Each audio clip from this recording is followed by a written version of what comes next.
Yeah, really, the house was in bad shape when we started the project. When a small team of people first arrived to kind of check out the house to see what work would need to be done, it was a little bit overwhelming for them in a lot of ways. It was well beyond simple cosmetic issues of needing, a coat of paint or maybe some touch-up work to some walls, but structurally the house needed a lot of work. So that group of folks put in a lot of hours, even just prepping the house to be safe to be in for volunteers to come in, shoring up the flooring, straightening up some roof, and just making sure overall, you're going to have people fall through the floors. There were just so many places that the flooring had to be replaced. The flooring had to be jacked up to get it closer to level. So there was a lot of work that had to be done even before we could get in. It's not much of a stretch to say that the house was just nearly completely gutted down, in many rooms down completely to the frame, and rebuilt from the ground up to be more structurally sound. Yeah, as far as structural, safety for people to come in, the flooring was a big one.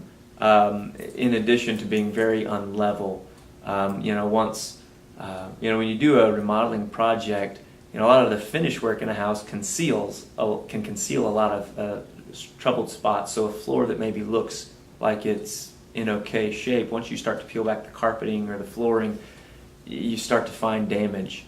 And if there's damage to the subfloor or damage to the structural joists underneath the floor, you get a lot of people in there like we have for volunteers and a lot of added weight, and the floor could just cave in. So that was a big one, needing to replace a lot of the beams and a lot of the support structure in the floor and put a new subfloor down in most of the rooms, just to make it to where we could bring in the number of volunteers that we needed. There was some plumbing work that had to be done underneath the flooring before the flooring could be put back in. So that's something you can do with a very small team of people. But if there's no flooring down and you're walking over joists on the bare ground underneath a house, trying to work on the electrical and the plumbing that's underneath the flooring, there's only so many people you can have in a house while you get that work, and all of that has to be done, for the drains and the plumbing. That all has to be done before you can put the flooring back in. So that was a big one.